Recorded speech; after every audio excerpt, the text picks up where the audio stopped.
शुक्लां ॐ शुक्लाम्बरधरं विष्णुं शशिवर्णं चतुर्भुजं प्रसन्नवदनं ध्यायेत् सर्वविघ्नोपशान्तये गुरुभ्यस्तद्गुरुभ्यश्च नमो वाकमधीमहे वृणीमहे च तद्राद्यौ दम्पती जगदम्पती श्रीकृष्णवगीशयतीश्वरभ्यं सम्प्राप्तचक्राङ्कणभाष्यसारं श्रीनूत्नरङ्गेन्द्र यतौ समर्पितस्वं श्रीकृष्णमार्यं गुरुवार्यमीदे विरोधे कार्तिके मासे शततरकृतोदयं योगाचार्यं कृष्णमार्यं गुरुवर्यमहं भजे श्रीगुरुभ्यो नमः योगेन चित्तस्य पदेन वाचं मलं शरीरस्य च वैद्यकेन योपाकरोत्तं प्रवरं मुनीनां पतञ्जलिं प्राञ्जलिरानतोऽस्मि अबाहुपुरुषकारं शङ्खचक्रसिधारिणं सहस्रशिरसं श्वेतं प्रणमामि पतञ्जलिम् श्रीमते आनन्ताय नागराजाय नमो नमः ॐ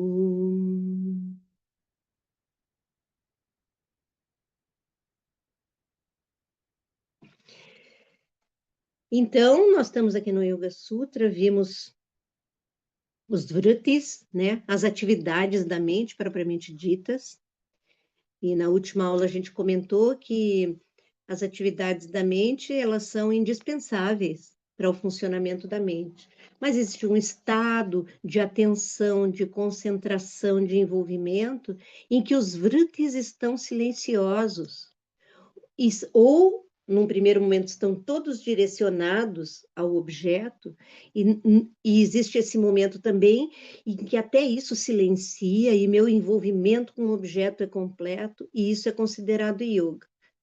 Quando ele falou vratis,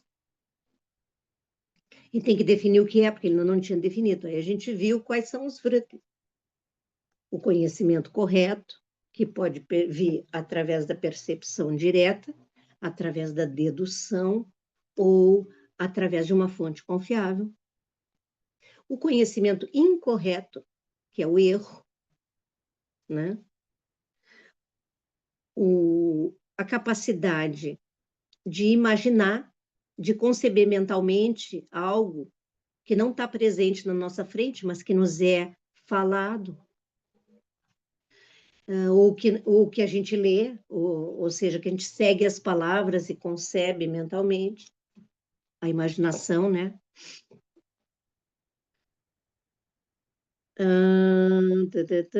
Falta um que eu me esqueci, Nidra, o sono. Também é uma atividade, né, da mente, é uma maneira da mente se comportar. E, finalmente, a memória, que foi o último que a gente viu, né? A memória que é descrita como algo que é asampramoksha, algo que é indestrutível. A memória é uma vez que algo aconteceu, deixa uma marca. Essa marca é indestrutível. A memória é para sempre. Uma vez que uma coisa aconteceu, deixou um registro, ela é indestrutível. Mas não é o registro dos fatos, propriamente, né? A memória não é o registro dos fatos, isso eles já diziam, né? A memória é como eu experienciei um fato. O que fica gravado é a minha experiência de algo. Então, não é uma memória objetiva, né? Se é que a gente pode falar que existe uma memória objetiva. Cada memória é o traço individual de como eu vivi algo. É claro que pode haver coisas em comum, né, em determinadas memórias, mas, de certa forma, essa ideia de que aquilo que eu lembro concretamente foi o que aconteceu, não, é a minha experiência do que aconteceu. E a minha experiência do que aconteceu é o que fica guardado. Fica guardado na forma de lembrança, na forma de uma marca, que pode ser que depois, lá dentro de nós, vai formar aquilo que a gente chama de vasanas ou samskaras. Vasanas são tendências, é, digamos assim, algo mais sutil. Samskaras são marcas que ficam por repetição. Então, tanto essa repetição pode ser voluntária como involuntária. A gente vê que na vida da gente, muitas vezes, a gente repete padrões, né? É como se a gente estivesse procurando alguma coisa nas experiências e a gente acaba repetindo determinados tipos de experiência. E aí vai ficando uma marca daquilo, que não vem de uma experiência só, mas de uma repetição de determinadas experiências. Aquilo não é feito de forma consciente. Muitas vezes a gente não busca conscientemente repetir uma experiência que foi desagradável, por exemplo. Mas acontece, a gente não sabe bem por quê. E aí a gente repete aquela experiência como a gente estivesse tentando resgatar alguma coisa, resolver alguma coisa, cada vez que a gente repete. Mas à medida que a gente vai repetindo, também aquilo vai ficando mais marcado, mais marcado.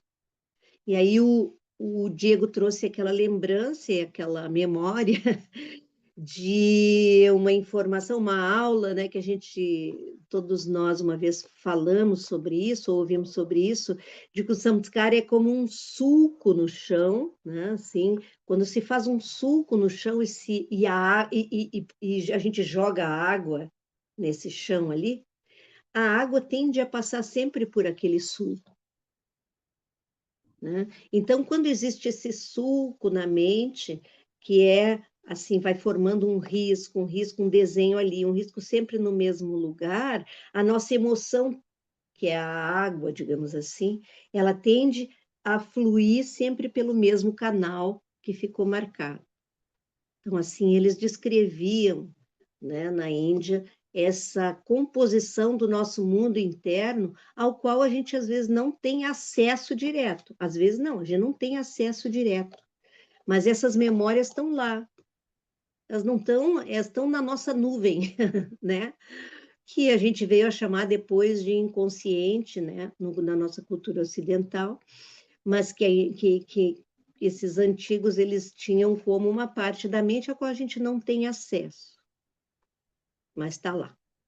E ali ficam as nossas lembranças, as nossas memórias, os fatos vividos, e de alguma maneira eles tendem a condicionar a nossa própria visão daquilo que a gente está vivendo hoje, né? Então, isso já é uma forma muito, eu acho, simples e requintada de descrever a memória, né? E isso foi o último Vritti, dos 5 Vrittis, dos 5 grupos de atividades mentais principais, essa é a quinta e a última. Então, nós descrevemos o que podem ser as atividades da mente, o que, de certa forma, é útil, porque tira aquela coisa de ficar as atividades da mente, nossa, a mente é uma loucura, ela não para, ela isso, ela aquilo, ela aquele outro, e aí a gente fica sem uma noção, né? Sem nenhum mapa do que são, do que é a nossa mente, quais são os funcionamentos principais, né? E aquele, quando na cultura da Índia eles mapeiam, olha aqui, ó, a mente é essa loucura, pode ir para lá, para cá, mas tem 5 grupos fundamentais de funcionamento.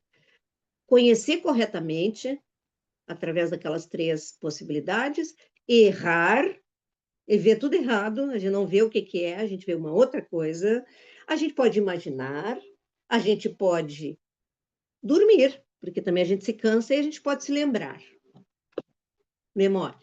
Essas são as atividades da mente. Quando a gente dá esses nomes assim, né? É claro que isso não, a gente não estamos fazendo uma coisa redutora, mas de alguma maneira a gente mapeia uma coisa que parece enorme, né? E isso, assim, dá para nós uma possibilidade de lidar, né? Porque a mente, ela não é. O corpo ainda é mais possível de lidar, porque ele tem uma forma, apesar de que essa forma está em movimento da juventude, né, do iniciozinho ali até a velhice e a morte, mas esse movimento é lento. Então, está numa velocidade que a gente pode lidar com o corpo, né? A gente tem um contorno dele, ele está se movendo. Parece que ele é um, mas ele está ali, ó, ele está em movimento também. E aí a gente consegue mais ou menos lidar. Mas a mente não é visível. É da natureza do vento, como me disse uma vez um camelô na Índia. Uma vez eu fui comprar uma coisa num camelô de rua na Índia. Aí vocês veem assim também o espírito da cultura do lugar, né? Eu ia comprar uma coisa no camelô na Índia e como assim, de uma desculpa que às vezes eu dou nas lojas brasileiras, não, eu tô dando uma olhadinha, depois eu volto. Eu disse ele no inglês rudimentar, mas eu disse, I'm just looking later. Depois eu volto. Eu disse. E aí ele me disse assim: como depois a, como é que ele diz? A mente é da natureza do vento. Depois ninguém sabe. O vendedor me disse. The mind is like wind. Ai, ai. Aí eu disse, e eu já me impressionei, porque era a primeira vez que eu tinha ido na Índia, não tinha crítica nenhuma ainda. Eu me impressionei aquilo, gente do céu, o camelô já é mais metafísico do que eu. Me deu uma lição.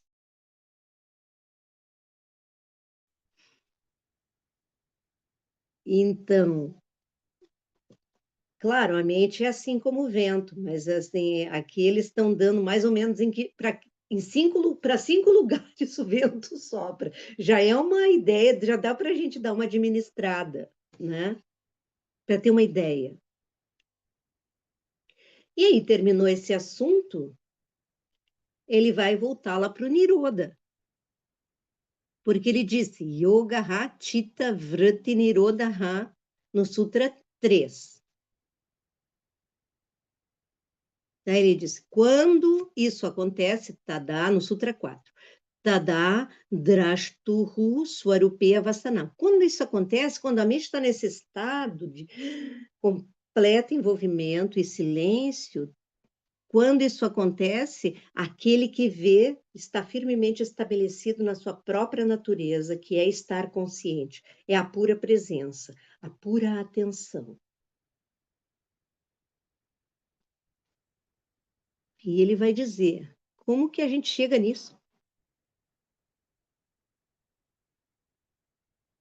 Então, aqui ele pega de novo o assunto de lá. Porque, por que o assunto de lá fez um parênteses ou pegou uma via acessória? Porque ele falou vritis e tinha que falar quais eram os vritis, quais eram as atividades da mente. Aí ele vai dizer esse sutra famoso, Abhyasa Vairagya Bhyam Tannirodha. Então, a palavrinha que faz a ligação é Niroda, porque Niroda vem lá do Sutra 3, agora ele reaparece aqui no Sutra 12, porque agora ele vai falar como é que a gente chega nesse estado, né? E ele diz essas duas palavras, Abhyasa, primeira delas, Abhyasa, a segunda, Vairagya. Abhyasa, Vairagya Bhyam. Bhyam é só uma partícula em sânscrito que indica o plural dual. Não, é uma partícula no sânscrito clássico, tá? Que indica que é um plural dual. Porque no sânscrito não é só, tem mais de um plural. Tem o plural dual e o plural vários, né? Tem dois plurais. Para indicar que são dois é uma coisa, muitos é outra coisa. Quando eles querem... Dois é algo que tem uma relevância que é diferente de muitos. Então, quando uma coisa é dois, precisa indicar que é dois, é plural, mas é dois. Não é assim uma porção. Uma porção não tem rosto. Dois são dois, tá? Então, dois, quando é dois no sânscrito clássico, o que indica que é um plural e é dois é bhyam. Mas não tem significado. Então, abhyasa, vairagya bhyam, ou seja, são duas coisas, tá? Tan nirodha. Tat. Tan fez ligação com niroda, daí cai o T, vira N, tá? É uma regra de ligação de palavras. Mas a palavra é tat. Tat quer dizer tan, ou tat é portanto, então.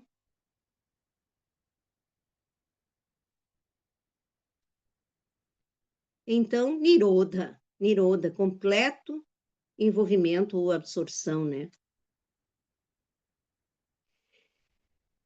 Então, ele está dizendo, resumidamente, assim, que o caminho para Niroda, portanto, Niroda, chegaremos a Niroda, esse estado, que é o estado de yoga, através de duas coisas. A primeira delas, abhyasa. Abhyasa é um esforço que se faz repetidamente. Um esforço constante.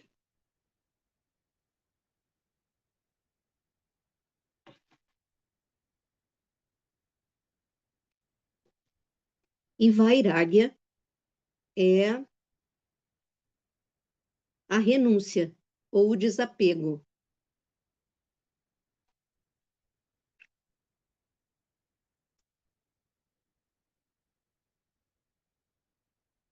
E isso é dito que esses dois são como as duas asas de um pássaro, por isso eles vêm ligados pela partícula biam, para dizer que é um plural, assim, é um plural de um casal.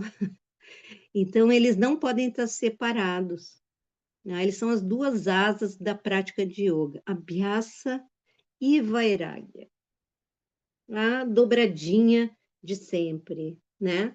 Para os que já ouviram uma vez, essa é a velha dobradinha, né? Abhyasa e Vairagya. Abhyasa e Vairagya. Ou seja, Abhyasa é a prática, né? Abhyasa tem um sentido aqui. A gente pode dizer que é qualquer prática. Num primeiro momento, a gente pode dizer assim: ó, Abhyasa é a prática que a gente faz para a gente ficar mais centrado, né? Abhyasa é a prática que a gente faz para entrar em contato com algo mais central da gente mesmo, né? Com o nosso próprio silêncio, com a nossa própria capacidade consciente de observar e de entender a vida. E esse esforço, ele precisa ser um esforço inteligente, não é qualquer esforço. Então, tem determinadas práticas que são muito favoráveis a nos levar a um estado de maior consciência, um estado de maior atenção. Então, esse é o nosso esforço. É aquilo que a gente faz diariamente, ou que a gente faz regularmente, para ficar mais atento, para ficar mais centrado, mais consigo mesmo. E vairagya é aquilo que a gente tem que abandonar, porque ao ficar mais atento, mais consciente, a gente percebe aquilo que nos atrapalha. Então, não é um abandono geral de tudo. Às vezes, quando a gente lê isso, a gente acha que a gente tem que abandonar coisas específicas ou coisas que todo mundo diz que a gente tem que abandonar para poder evoluir. Mas, na verdade, aqui na prática, aqui no Sutra, ele coloca primeiro a Abhyasa, depois Vairagya. Primeiro a gente tem que saber onde é que a gente quer chegar com a prática, para depois poder saber o que que a gente quer abandonar porque nos atrapalha. Então, não é uma renúncia absoluta, assim, genérica. Primeiro, tem que saber para onde é que eu estou indo. Quando eu sei para onde é que eu estou indo, eu sei o que que me tira do caminho, não é verdade? Se eu não sei muito bem para que eu estou indo, para onde é que eu estou indo, eu não sei muito bem o que que me atrapalha. Pode ser que eu fique fazendo renúncias gerais, assim, tipo, não come isso, não come aquilo. Não, não pode. Fica com uma série de não podes, mas aquilo não tem relação com a prática que eu estou fazendo, tem às vezes relação com uma série de ideias pré-concebidas, que nem às vezes a gente nem tem culpa. É um senso comum, assim, é tipo assim, aquela, os outros dizem, né? Os outros é aquela entidade assim despersonalizada que trabalha para a nossa despersonalização, entendeu? É aquele olho que fica dizendo pode, não pode, né? Os outros. O... Então, na verdade, primeiro a gente tem que praticar numa determinada direção para saber o que que nos tira dessa direção. Se a gente pegar a prática como uma coisa assim geral, né? A Abhyasa como uma qualquer prática, que é bem possível aqui, num nível introdutório. Mas como esse sutra está no primeiro capítulo, e o capítulo é sobre contemplação, a gente pega o sentido da palavra abhyasa e a gente vê que ele é sentar com, sentar diante de, se mover, contemplar alguma coisa, de novo e de novo. Então, aqui a prática seria contemplar.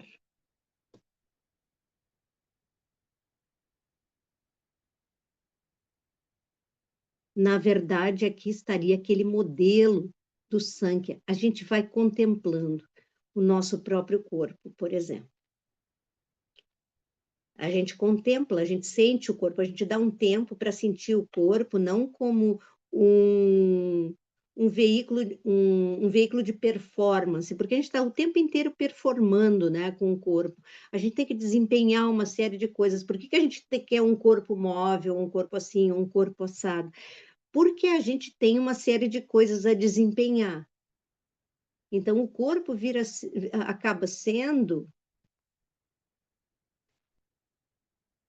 ele acaba sendo um veículo, né?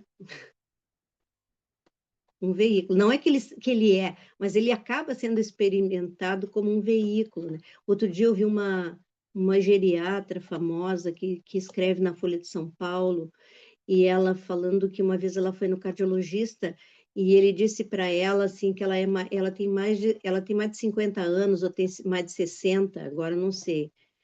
Mas ela faz estudos sobre a velhice, sobre etarismo e essas coisas, sabe? E aí ela disse que o médico disse para ela: carro velho tem que fazer revisão pelo menos 3 vezes ao ano. O carro velho era ela, entendeu? E então muitas vezes assim nesse ambiente e tal, e muitas vezes a gente é uma brincadeira, não tem nada de tão grave assim o que ele está dizendo. Às vezes a gente olha assim, né? Mas a gente acaba olhando para o corpo como um carro, assim, depois de uma certa idade já é um Fusca, entendeu? Já não vai muito longe. Mas isso não é muito, como é que eu vou dizer? É uma visão um pouco utilitarista, né?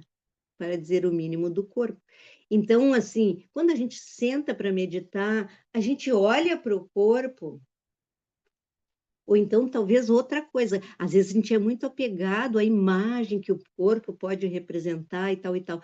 Quando a gente senta, para, muitas vezes, né? Não uma vez só, mas quando a gente faz isso regularmente, conduzido por uma ideia clara, a gente percebe que o corpo é sim, ele é o lugar através do qual, o corpo físico, ele é o lugar através do qual eu faço todas as experiências da vida.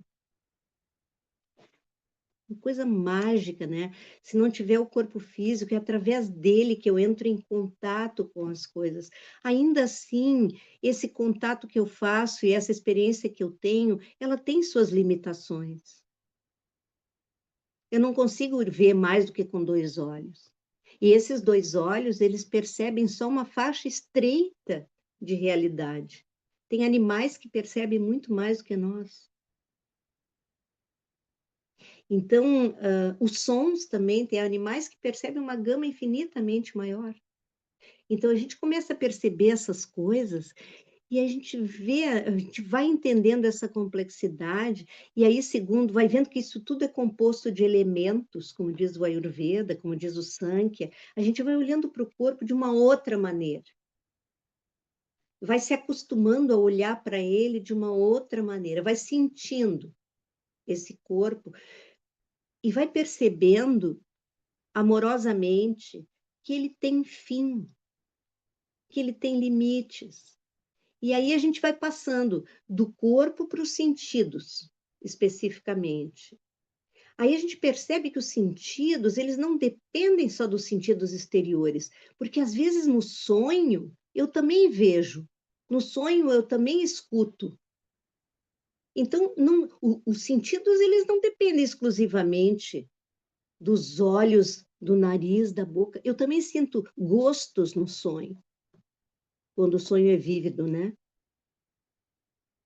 Então, os sentidos, eles têm uma dimensão sutil, pode ser que ele não se reduza só a a esse esquema do corpo físico. E aí eu começo a perceber essas coisas e eu vou aceitando, vou contemplando isso. Ao mesmo tempo, eu vou vendo que tem alguém vendo tudo isso. Então, quem é essa consciência que vê essas coisas, que acolhe? Porque tem que acolher, né? Chega ali quando chega na parte do arrancar, do ego, que está acima ainda dos tamatras, que são os sentidos sutis, como eu descrevi agora, né? Os sentidos, eles não são só físicos, tem uma dimensão sutil que escapa até o corpo físico, aparece no sonho. Então, aí tem toda a dimensão da minha história. Aí eu vou me esbarrar lá, aí vai demorar, porque aí eu vou, minha história, meus traumas, minha vida, minhas confusões, né, meu temperamento.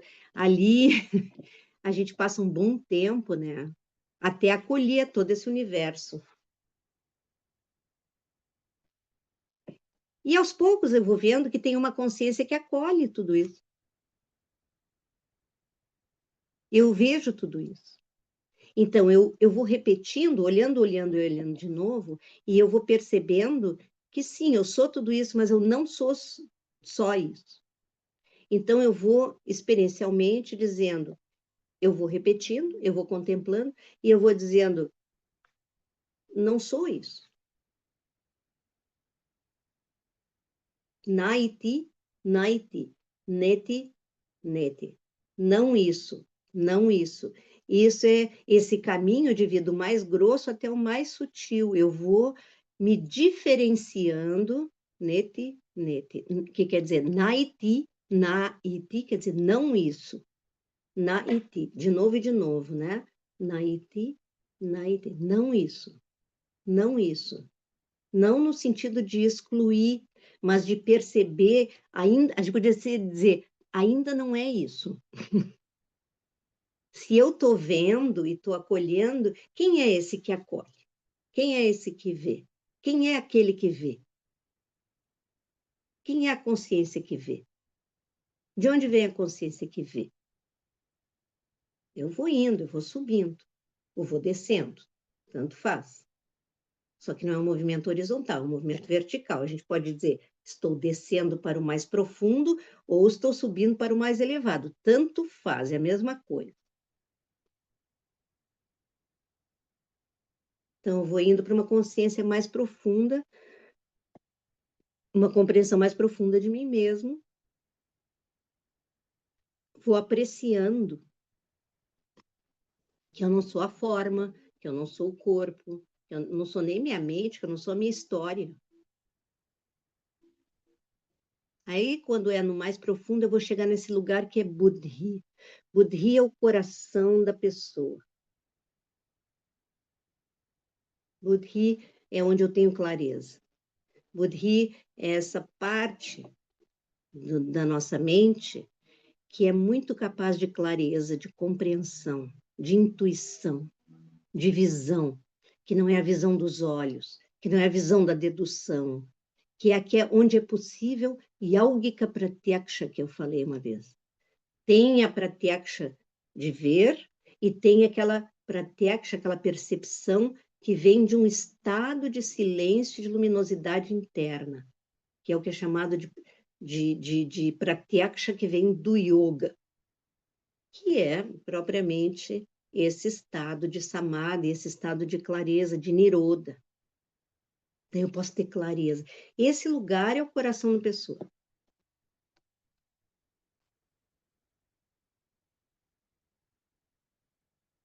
Esse é o mais difícil de diferenciar ainda, né? Porque Buddhi ainda é Prakriti. Mas, enfim, a gente vai chegando cada vez mais perto de um lugar mais profundo em nós mesmos, que está além do corpo, que está além dos sentidos, que está além da nossa história. Só que eu tenho que sentar com isso, né? E sentar com isso não como um assunto da mente, assim. Ah, então é isso. Blá, blá, blá. Não, eu faço uma prática concreta que é bom que envolva o corpo, a respiração, porque isso é a maneira da gente ir atravessando essas portas. Porque o corpo é um sistema, a respiração é outro sistema, são como que sistemas acoplados um no outro. O yoga é uma chave para ir atravessando esses portais aí. Não é assim na cabeça que a gente vai resolver esse negócio. A gente tem que silenciar o corpo, a gente tem que se sentar, mas se a gente sabe que é isso que a gente está fazendo, se a gente recebeu essa informação em algum momento e sabe que é isso que a gente está fazendo, toda essa atividade, ela recebe uma dignidade, uma grandeza,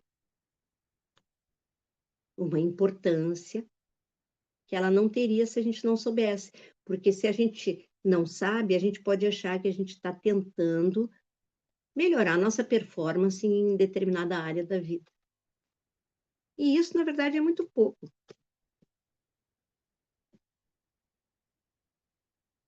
É preciso querer tudo, não só essa coisinha aí. Claro que às vezes a gente não chega lá direto, às vezes a gente vai, quer tudo, e aí vê que está atrapalhado lá numa parte, tem que melhorar aquela parte. É isso que muitas vezes acontece. Aí a gente volta para ali para resolver aquilo, melhorar aquilo, para poder ir adiante. E assim a gente vai, né? Às vezes não é uma linha reta. No entanto, não é uma coisa assim de lutar contra determinadas coisas. É de repetir, fazer o exercício de sentar com a intenção de contemplar, e isso sempre é bom ser guiado por alguém, para saber onde é que a gente está trancado, para saber que contemplação a gente vai fazer naquele momento. Porque isso que eu estou dando para vocês é genérico, entendeu? É genérico. Quando entra mais individualmente, a gente precisa receber uma prática que tenha minimamente a ver com o jeito da gente e para onde é que a gente está indo, que a gente quer ir, ou precisa ir, né? Vocês entendem o que eu quero dizer?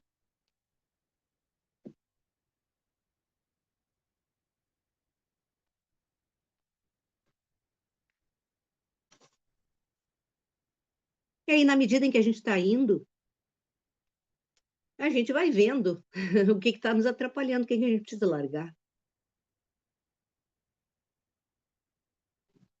E em cada fase vai ser alguma coisa. E a gente precisa largar.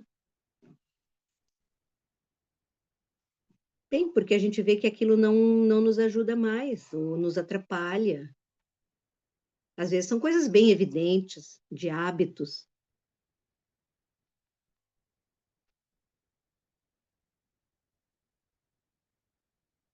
Então, a gente vai mudando, né?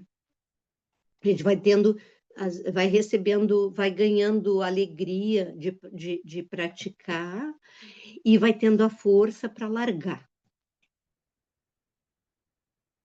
e se comprometer com repetir aquilo que nos nutre.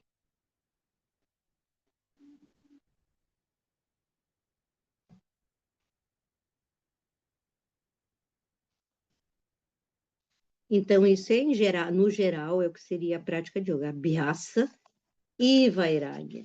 Os dois juntos. E a Abhyasa primeiro. Porque durante a vida a gente vai ter vários tipos de prática, né? A prática que eu fiz lá nos meus, sei lá, 20 e poucos anos, não é mais a prática que eu faço hoje com 70.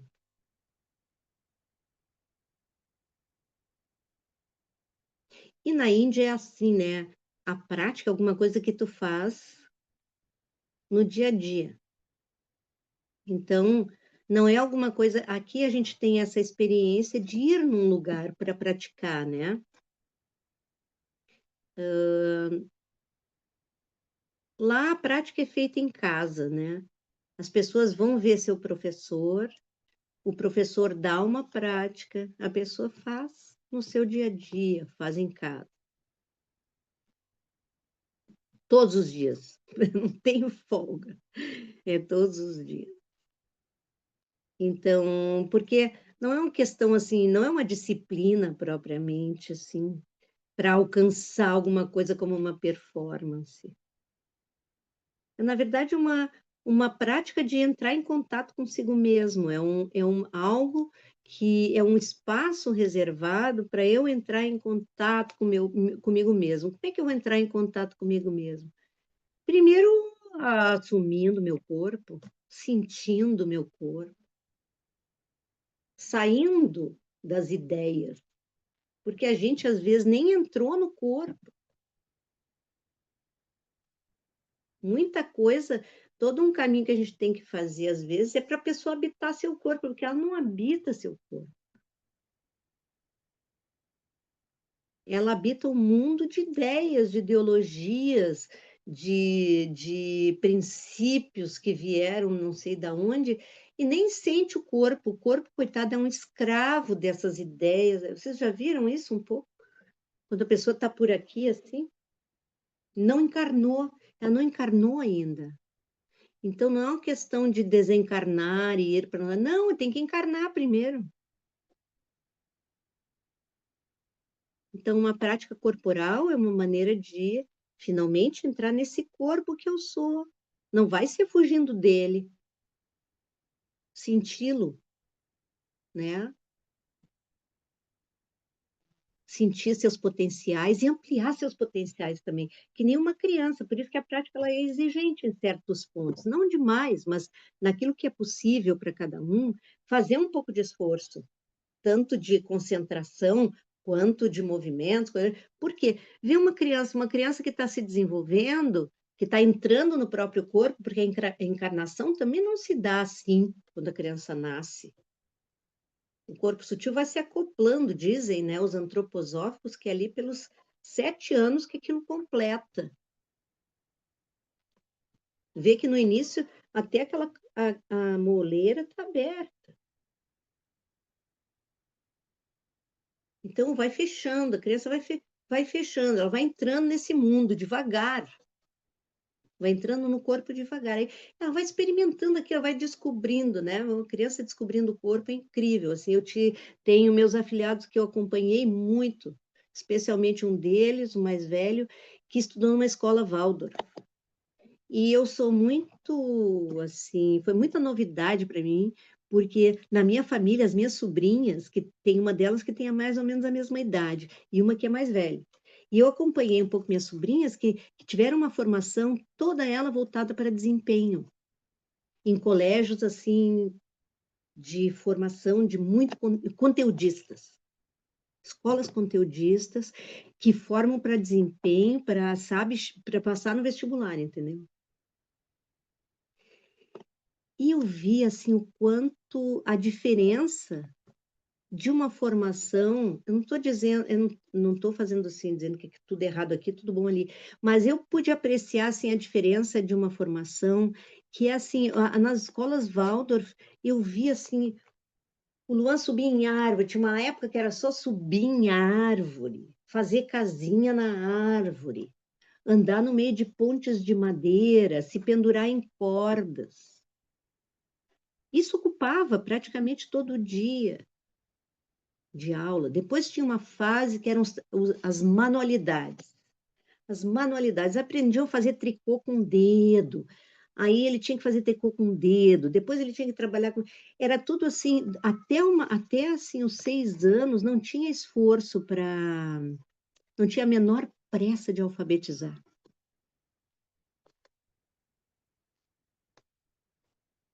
Pensa em ser alfabetizada assim, dos 6 para os 7. Não tem a menor pressa, a coisa toda era a contação de histórias, era tudo oral e tudo no corpo, desenvolver o corpo e a saúde, que eu vi assim muita diferença na saúde, na resistência, na tomação de remédios de uma criança que tem vida ao ar livre, de uma criança de apartamento muito intelectual. Não tem como ser a mesma coisa, sabe? Tem um conjunto de alergias, de coisas que eu via assim minhas cunhadas passarem e lutarem e tudo. Nunca ligaram a isso, porque, né? Eu pensava que com meus botões, as crianças não brincam na rua, né? Não tem ar livre, como é que elas vão ter saúde, né? E aí, o que que faz isso também? Faz com que a gente fique muitas vezes muito separado do próprio corpo. A gente não experimentou ele.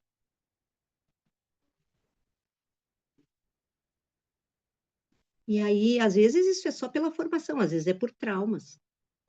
Uma pessoa que passou traumas, ela não vai ter querer habitar seu corpo. Um corpo que foi abusado ou agredido, não vai querer sair dali. Mas a gente tem que entrar ali. Então, o trabalho de yoga é isso, é um entrar, né? A primeira porta que a gente passa é pelo corpo, a segunda é pela respiração.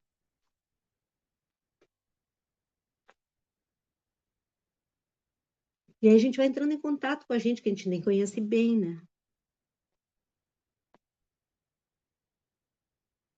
Isso é a birraça. Aí tudo que nos atrapalha nessa direção, todas as coisas, a gente vai começando a renunciar a coisas para poder ter esse tempo, para poder ter esse espaço na vida. Isso é a vaidade.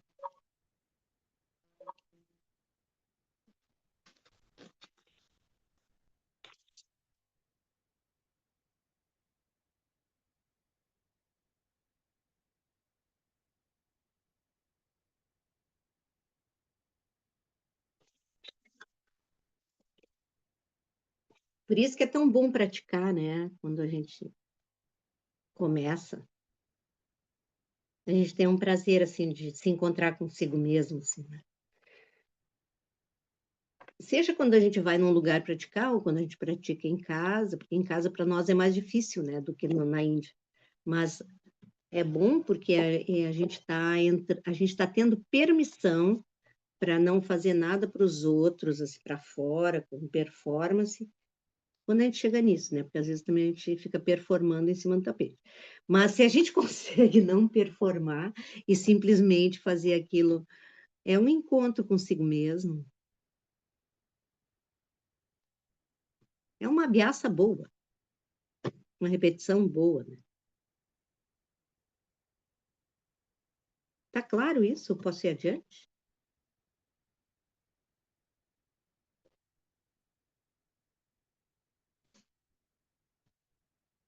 Aí ele vai dizer como é que tem que ser essa ameaça. É claro que ele não vai entrar em detalhes técnicos. Isso nunca ele vai apresentar. Não existe nenhum detalhe técnico no Yoga Sutra. Porque isso aqui é os princípios, é os parâmetros. Os detalhes técnicos é com cada professor. É com um professor que vai dizer quais são os detalhes e aplicar para a pessoa, né? Então, aqui ele vai dizer como é que tem que ser, o que que é importante a gente entender sobre como vai ser essa prática que eu vou fazer, essa busca, né?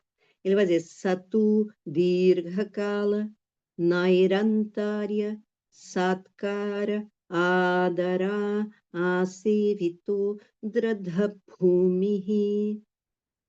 Satu, essa prática ali, essa abhyasa ali. Por enquanto ele está falando só de abhyasa, tá? Sa, abhyasa, tu, de fato. Satu, abhyasa, tu, de fato. Ela tem que ser servida. Asevito quer dizer ser servida. Dradha bhumi. Dradha é firme, é mais que firme, é muito forte. Dradha, firme. Bhumi, base. Então, para ter uma firme base, uma base firme, Dhrida Bhumi, essa abhyasa, de fato, tem que ser servida a Sevitou pelas seguintes qualidades. Dirgha Kala, longo tempo. Vai ser por um longo tempo que eu vou fazer. Não quer dizer que eu vou fazer por um longo tempo cada dia, não é isso. Ao longo da vida, será por um longo tempo. O que eu quero alcançar é Chitta Vritti Nirodha. Eu quero entrar nesse estado de presença em que eu estou completamente envolvido, que eu estou completamente presente, não sou mais afetada pelo que acontece. Não sou afetada. Bom, qualquer coisa a gente explica isso que eu disse. Nairantarya, sem interrupção. Sem interrupção. Porque, por exemplo, se eu faço uma prática hoje, aí eu vou fazer só daqui a 15 dias, nem pegou, né? Nem deu, que nem ligar o carro, assim, nem engrenou. Para uma coisa pegar momentum, assim, tem que ser repetida. Repetida, e ele diz, sem interrupção. Sem interrupção significa, não posso faltar um dia, tipo isso. Não, não é que não posso faltar um dia, mas eu sei mais ou menos que se eu faltar 4 dias, vai ser muito difícil no quinto eu recomeçar. Daí, em geral, quando isso acontece muito, daí eu marco uma aula com meu professor para dizer, estou precisando renovar meus votos aqui. Então, é como aquela história dos votos. Eu faço o voto de que vou fazer. Mas daí eu mesmo me traio. Aí chega lá pelas tantas e acontece uma coisa na vida que daí já não consigo mais reservar aquele tempo, aí desanda, já não faço mais. Pronto, pôs-se o boi com as cordas. Aí, tudo bem, aí eu renovo meus votos, vou lá, busco daqui e dali uma força e vou lá e digo, vou voltar a fazer minha prática. Isso pode ser assim uma coisa que dure um tempo, assim, não é tão fácil isso, uma prática pegar, te agarrar assim, e não te largar mais. Mas chega um momento que não tem mais interrupção, ou seja, eu posso ficar até 2, 3 dias sem fazer, tá? Mas eu mesmo me recoloco na rota sem que haja interrupção. Então, essa interrupção é aquele tipo de interrupção interna, sabe? Que a gente sente que a vaca foi para o brejo, ou seja, larguei mão, já não consigo pegar de volta. Isso que é interrupção. Se eu estou doente, por exemplo, eu vou ter que parar uns dias. Uma doença simples, né? Se acontece alguma coisa na família que eu tenho que estar naquele horário, que é uma coisa séria, bom, vou ter que fazer, entendeu? Mas aí eu dou um jeito de abrir um outro espacinho. Quando eu já estou conectado com a prática de yoga, com a prática com essa abhyasa, com esse momento, que é o momento de centrar, eu dou um jeitinho ali. Ou se foge, eu pego de volta.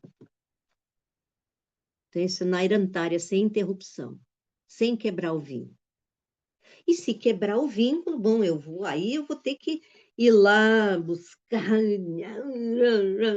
Em geral, falo com o prof, digo, acho que essa prática podia me dar uma outra prática. Às vezes não é uma outra prática, mas às vezes dá uma outra prática, dá uma motivada, né? Então a gente dá uma novidade ali, aí a coisa começa a andar de novo.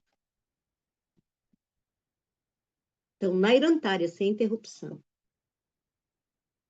Satkara é com confiança, vai me fazer bem.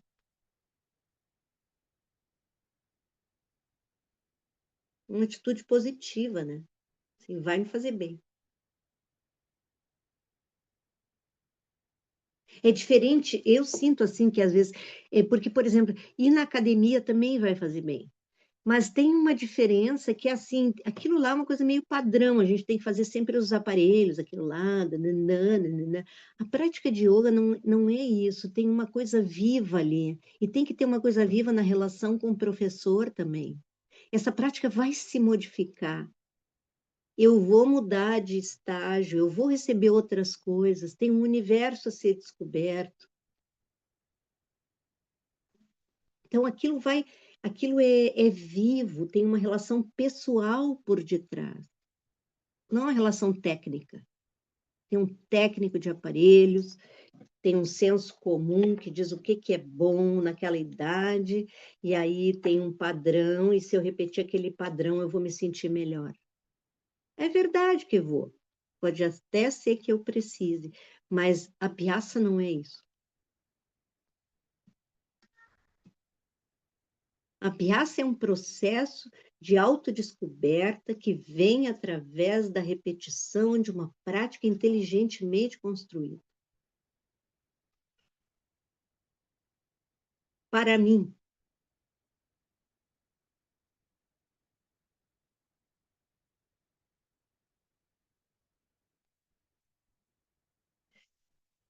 e além de tudo, adará com entusiasmo.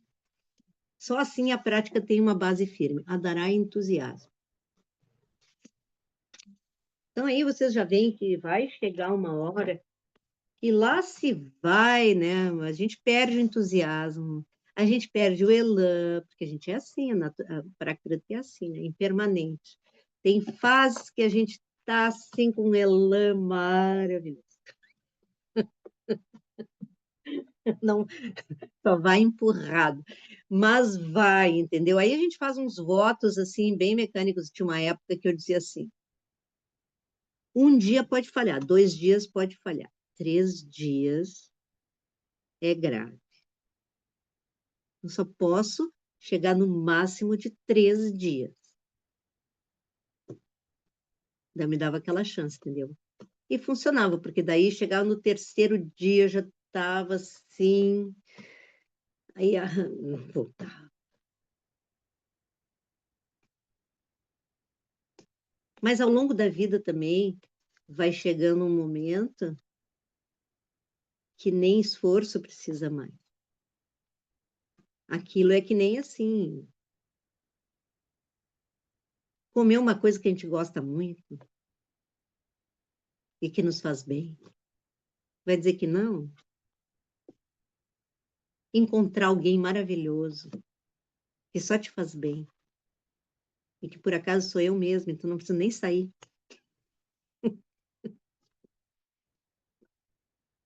Uma parte, uma dimensão minha, né?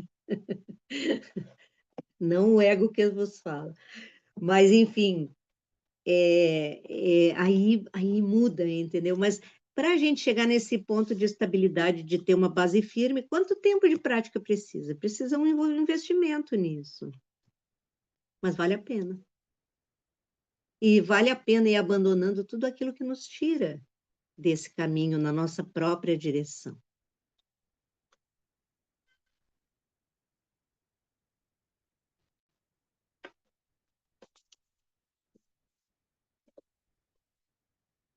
Então, essas são as características de Vairagya, a definição, de Abhyasa, a primeira asa do pássaro, está faltando a outra asa.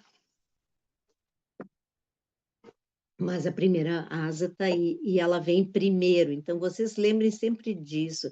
É preciso saber onde é que a gente, para onde, com o que que a gente está se esforçando, como que a gente está se esforçando, qual que é o nosso esforço, qual que é a nossa prática, para saber o que que a gente tem que abandonar. Não tem abandono total, o abandono genérico, tem que renunciar a tudo. Não, eu vou renunciar ao que atrapalha. E aí não é uma coisa moral. Tem coisas que atrapalham para um e não atrapalham para outro.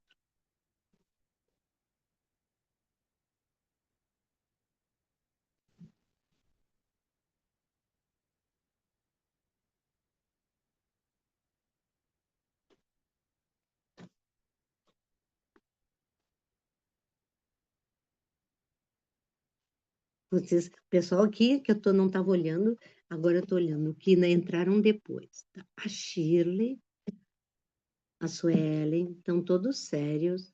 E o Vino também, o Vinícius também está sério. A Patrícia não está séria. Já está rindo.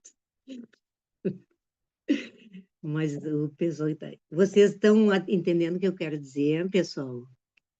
Faz sentido? Vocês me digam, né? Nazaré, aqui é Lourdes. Oi, Lourdes.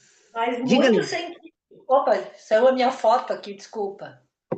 não pode falar sem estar presente. Não, vai. Eu estou chegando à conclusão que eu preciso renovar os meus votos com a minha Ah, eu orientadora. sabia. Eu sabia que em algum momento algum deles ia falar e os desaparecidos iam se manifestar. Certamente. Ai, ai, preciso renovar meus votos. É tão bom, né, Nazaré, ouvir tudo isso de novo e de novo, porque a gente precisa renovar de novo e de novo e de novo e de novo. Eu É. sou, eu sou assim, a experiência disso, né, Nazaré? Na Mas tu idade faz, que eu né? Mas tu pratica, né, Lourdes? Isso não sim, é uma pratico. interrupção. Tu é uma pessoa tu é uma pessoa praticante. Te Sim, conheço há de uma muito outra forma, tempo. sim, sim, sim. É, não se diminua. Não se Não, diminua. não, Não, não. não vem, não vem. Tá bom, querido, tá bom. Eu Ai, sei que tu pratica e teve várias etapas vencidas e a sim, prática vai nos acompanhando. vai, certamente. É. E a gente vai continuando vencendo o que chega diante da gente, né? Exato. É. Cada momento é um momento diferente, experiências diferentes, né? E a gente precisa aprender a olhar para elas, saber o que tem para aprender com elas, né? Uhum, A cada dia, né? Cada dia a gente faz isso, né? com certeza. Mas Obrigada, sabe que Nazaré. a primeira vez que eu ouvi assim essa ideia de que primeiro a gente tem que ter uma direção de prática para depois saber o que a gente tem que largar, de alguma forma foi uma coisa surpreendente para mim, porque toda a maneira de ensinar yoga no Brasil, assim, ou pelo menos naquela época, era assim: yoga é bom. Existe uma prática de yoga que é assim, padrão, tipo, começa com posturas de pé, depois flexões da frente, depois não sei o quê, depois faz isso, faz aquilo. É importante fazer as posturas de inversão, né? Sarvangasana, Shirshasana, Halasana, aquelas posturas, né, de ficar de pernas para cima, depois, em geral, Matsyasana, peito para trás, abria, esse remédio, ele é bom e ele serve para todos. E aí, se eu fizer aquilo direito, eu vou chegar a esse estado de calma e tranquilidade e de controle da mente, e não vou ser mais perturbado pelas minhas emoções. Ora, é uma promessa maravilhosa. E, de fato, né, por um tempo, isso acontecia. Não existia essa ideia de que essa prática, não é esse conjunto de técnicas ou essa sequência padrão. É um universo de, de conhecimento que pode ser aplicado de diferentes maneiras, para diferentes estágios da vida, para diferentes pessoas. E que se a gente souber para onde é que a gente está indo, é mais fácil saber o que a gente tem que largar. A gente não precisa adotar um tipo de vida, de usar uma roupa branca, parar de comer carne, começar a tomar chá verde, e bababá, não é isso. Claro, se eu gosto dessas coisas, está ótimo, mas não é isso propriamente. Porque isso faz parte de construir uma identidade de praticante, que no fim vai nos atrapalhar. Porque vai ser mais uma identidade que eu vou ter que largar.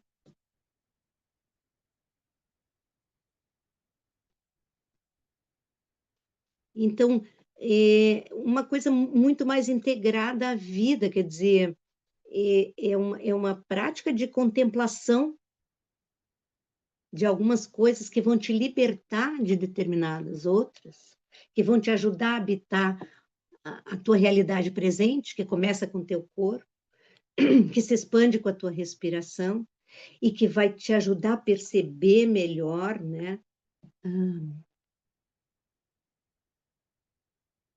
Te diferenciar daquilo que em ti é automático.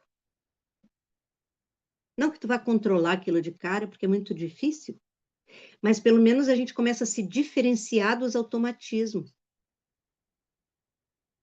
E à medida que a gente vai se diferenciando, às vezes a gente se comove tanto com certas coisas, a gente vê e a gente não consegue repetir mais. Quando alguma coisa toca a gente, do nosso comportamento, né? Quando aquilo toca a gente assim, não consegue, a gente muda porque a gente tomou consciência, porque a gente se diferenciou daquilo.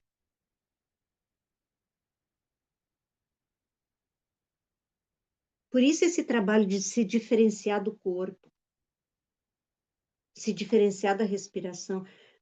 A gente vai aprendendo a se diferenciar, não é para sair correndo do corpo, ou sair correndo da respiração, não pode, não tem como. Mas a gente vai se diferenciando, porque a gente é mais do que.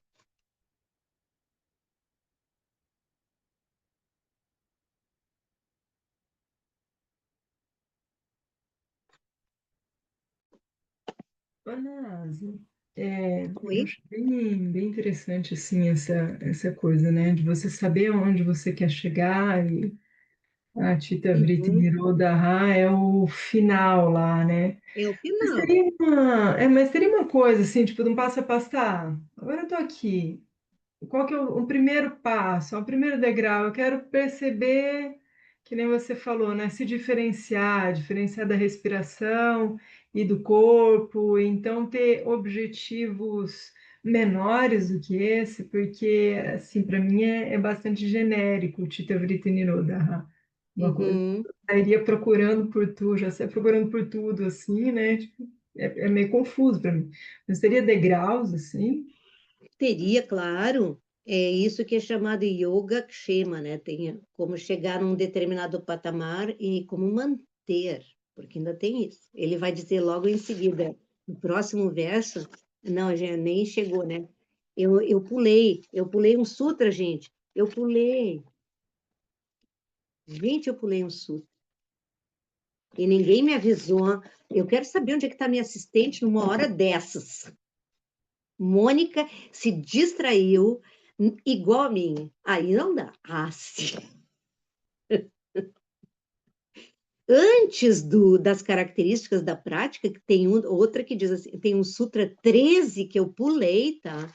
Que diz assim, ó, Tatrastitau yatno bhihasaha. Então, esse esforço, ele não é, depois eu dou direitinho na próxima aula, tá? Mas Tatra, lá, para chegar lá, para chegar lá em Niroda, não é só chegar lá, entendeu? É também como lá permanecer. Stita, ficar, yatra. O nosso esforço não é para ter só uma experiência esporádica de presença, sem embarcar nos vratis. É não só o esforço de chegar nessa experiência, mas de permanecer ali.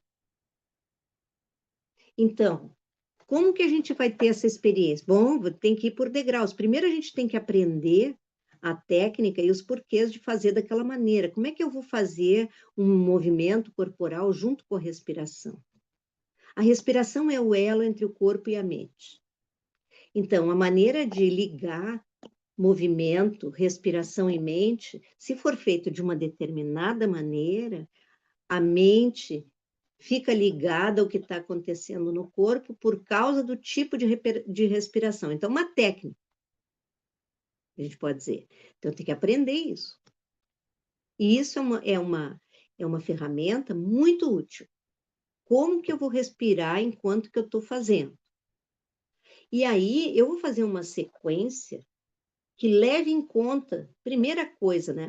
Às vezes o professor não conhece ainda bem as características da alma do aluno. Eu quero dizer, da mente, do temperamento, do jeitão, dos medos, do que ele está buscando ali. Então, é todo um processo de construindo uma confiança. Durante esse tempo, tem todas as técnicas a serem dominadas. E o professor, ele vai verificando se, pelo corpo, pela respiração, pelo movimento, ele vai vendo se a pessoa está em propriedade daquela prática proposta. Porque isso um professor vê assim. Quando a pessoa está presente praticando e quando ela tá nervosa praticando, ela está fazendo como um desempenho, como uma performance. Vendo uma pessoa se mexer assim, fazendo a prática, se o professor está ali presente, gente, a gente se revela. Para um professor, né?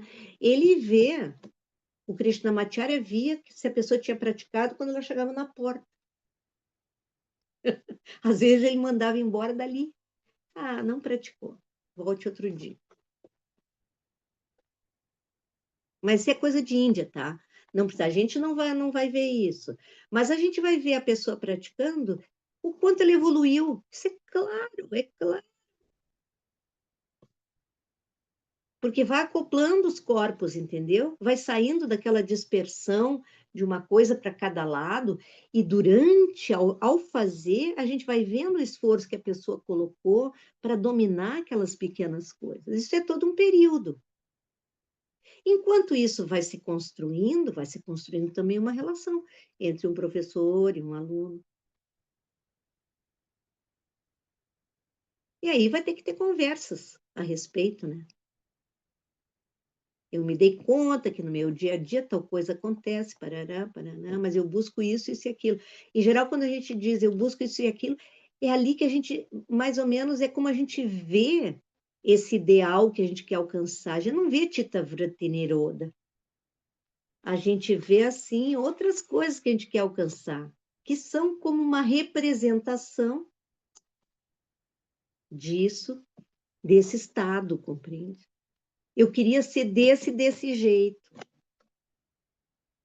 É a imagem que a gente faz da perfeição possível, entendeu?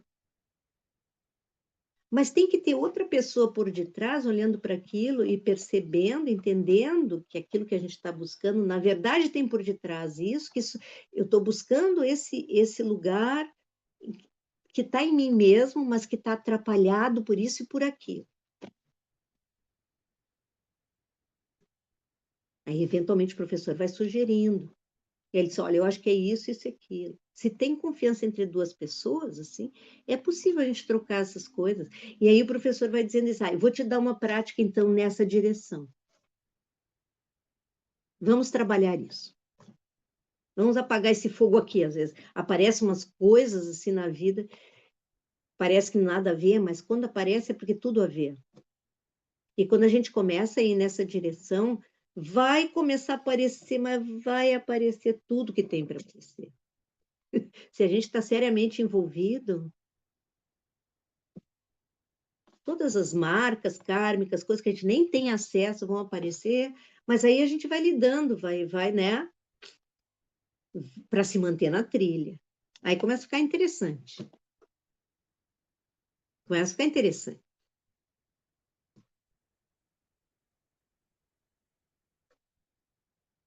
A gente tem que se sentir meio como peregrino, entendeu?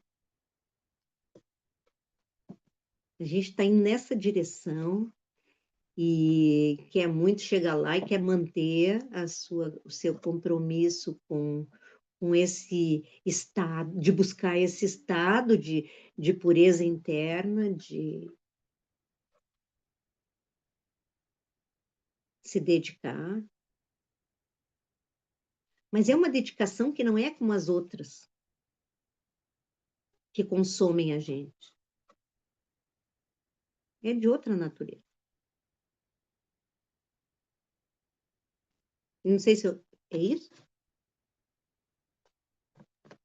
Sim, é isso. Obrigada mesmo. Tem que ir Começar por a manter degraus, isso. né? Degraus. E depois, assim, ó, dificilmente a gente vai começar uma prática de yoga, um aluno vai buscar uma prática de yoga, ele vai dizer assim, né, eu queria encontrar minha natureza última. Eu vim aqui porque eu quero encontrar o purusha que eu sou. Não, a pessoa vai porque está com uma dor nas costas, está estressado, está com ansiedade, mas é ali que começa, entendeu?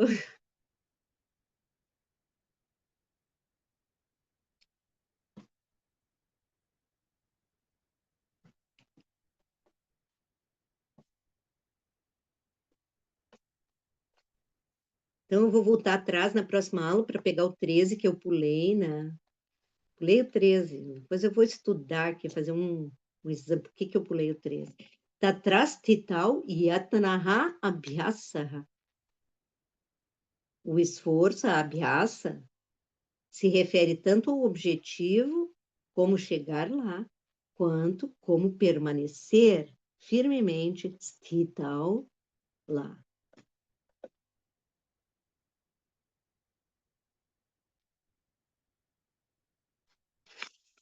Porque uma coisa é a gente ter uma experiência de clareza, e a outra é a gente viver nesse estado, ou passar longos períodos num estado de maior clareza. É diferente de ter uma experiência episódica de estar lúcido e vendo tudo com clareza. É diferente, né?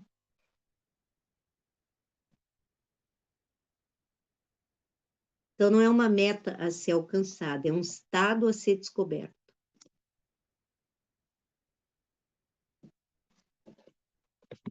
Agora, vocês me digam coisas de vocês, sua experiência disso, dificuldades, ideias.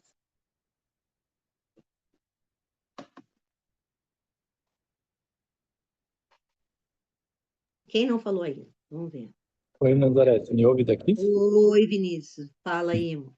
Não, até pegando o gancho que você comentou, né, que estava sério, assim, e é interessante mesmo, né, eu vejo essa relação de prática de aluno e professor, porque talvez eu estava super envolvido, assim, até para dar esse retorno, assim, bem concentrado aqui, anotando, mas eu me conectei que eu vejo que algumas vezes o Luciano Thomas, né, meu professor, já falou, assim, Aham. durante a aula, né, ó, tá tenso aqui, ó, tá com cara séria, perceba que você tá, tipo, né, muito nessa linha que você está falando mesmo, né? De às vezes a gente está ali numa performance de querer chegar numa imagem do que é, né? Nossa, estou fazendo aqui a É, postura do herói, tem que estar ali 100% tudo, e na verdade é mais esse conexão consigo mesmo que tem uma leveza, né? Tem um prazer, esse entusiasmo, assim, né? isso. Então, eu acho que é até, né, vendo essas aulas com você que é mais teórico, entre aspas, né? Na primeira aula você falou, né? Que é um estudo, mas é uma prática também, né? É, Isso que eu vejo que é diferente de estudar, né, esse conhecimento, né, mais prático do dia a dia, ou né, o esforço que a gente faz para trabalhar é um esforço, mas é um esforço consigo mesmo, interno, assim, né, de tirar essas, talvez isso, né, conectar com o corpo, com a respiração, porque é onde começa bem isso, né, poxa, comecei a fazer ali, tô com uma dor nas costas, a prática vai focar em, poxa, né, vamos resolver essa base primeiro para calma, né, não queira chegar no Nirvana na primeira aula, assim, né? É um pouco É, isso. e cada aula, cada dia, cada prática. Não tem propriamente uma repetição. A gente tem ilusão de que a gente está repetindo, mas a gente está voltando num determinado itinerário que a gente já passou por ele uma vez. A prática está lá, a gente já andou por aquele caminho. Porém, hoje é um outro dia, eu sou outra pessoa hoje. As coisas que eu vou descobrir entrando por esse lugar, né, que me leva do mais externo para o mais interno, cada dia vai ser de uma outra maneira. É claro que chega uma hora que uma prática enjoa mesmo, a gente tem que mudar, mas aí a gente sente, aí a gente retorna, aí a gente fala com o prof, né? Eu estou sentindo que tá tipo chiclete velho, assim, né? Que já não dá mais nada, não tem mais gosto. A gente precisa trocar, né? Porque também o ser humano, a mente humana precisa de um pouco de. Ai, precisa de um temperinho, sabe? Né? Não precisa trocar comida inteira, mas assim, alguma coisa, muda o carboidrato, entendeu? Troca o arroz integral por, sei lá, por um pirê de mandioquinha, já dá, entendeu? É o mesmo princípio, porém com uma outra roupagem. E aí a mente vai. A gente precisa disso. No início a gente precisa até mais. No início a gente precisa mais. Quanto mais adiante, menos a pessoa precisa de tanta mudança. No início a gente precisa, assim, sabe? Botar uns atrativos, né? Porque senão ser larga, né?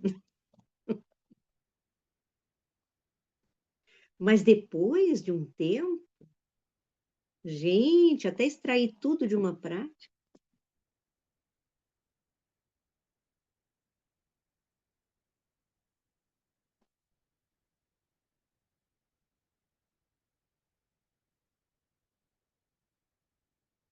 E busquem seus professores, não fiquem abandonados.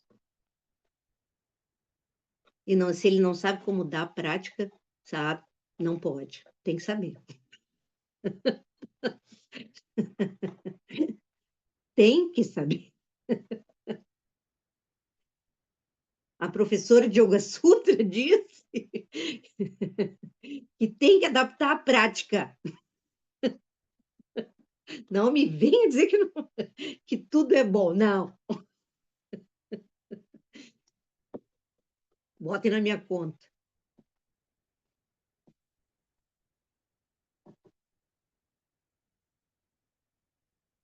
Então, isso, eu fico feliz que vocês tenham esse interesse, porque isso aqui é uma ameaça. E aí, o que, que acontece também quando a gente reflete sobre essas coisas? É possível que em algum momento essa reflexão dê liga, ela morde a gente. Aí a gente morde aquela isca. E aí, esse assunto vem em outras horas. Eu estou lá andando de carro, não estou resolvendo nada. A minha mente vai para aquele sutra, assim, o que será que aquilo queria dizer? Quando isso acontece, a gente passou de nível. É porque aí a gente está envolvido com aquilo. A gente está contemplando aquilo. Não é só no momento que eu sento formalmente. Eu fiquei interessado naquele negócio.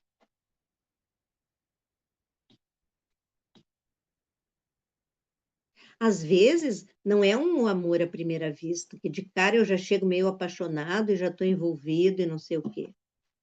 Às vezes a gente tem que se esforçar, assim. Tipo, olhar de vez em quando. Ah, mas isso aqui é interessante. De repente, alguma coisa nos pega. E aí aquilo fica dentro de nós. Aí tem um momentinho livre, assim, aquilo vem.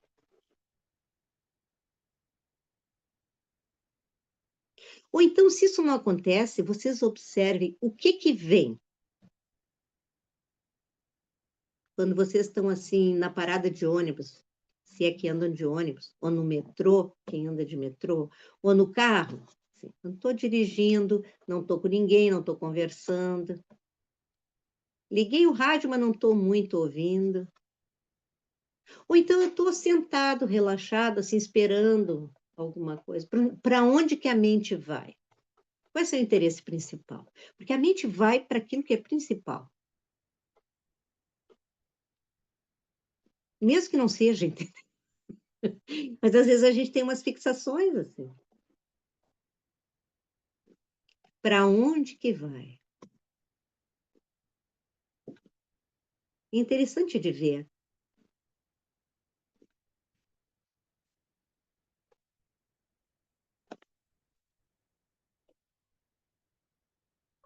E a gente vai se conhecendo, né? Quando está tudo livre, assim, que eu não tenho obrigação de nada, que eu estou ali esperando um negócio, eu não sou obrigada a fazer nada, estou na sala de espera de alguma coisa. Em geral, esses momentos. E eu estou tranquila, não estou assim querendo que me atendam logo. Não, estou na sala de espera, entendeu? Ali e tal.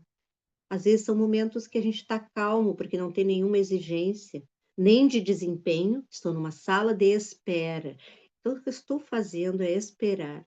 Quando chegar a minha hora, vão me chamar. Então, eu relaxo. Aí observem o que acontece com a mente. Assim. Para onde é que ela vai? Qual é o seu assunto predileto? Naquele dia, né? Mas às vezes se repete.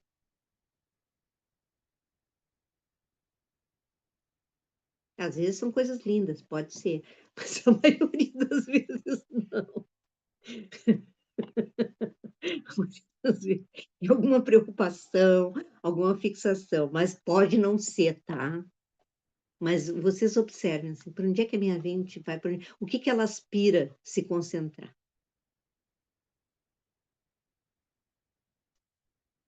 Que assunto ela namora? Tá, vocês façam isso. E aí, na próxima aula, quem quiser falar sobre isso, aí eu vou abrir um tempo, vou dar tema. Claro, não precisa contar, né?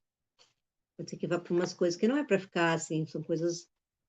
Mas se puder falar um pouco, assim, se for uma coisa legal, assim, que é tranquilo compartilhar, a gente pode abrir um espaço. Não precisa contar exatamente, né, o que está pensando, mas para um grupo de assuntos, né, de preocupações ou coisas assim, ou se vai para preocupações, ou se vai para coisas boas, enfim. Quem quiser daí partilhar, eu vou abrir. Mas não é obrigado, tá?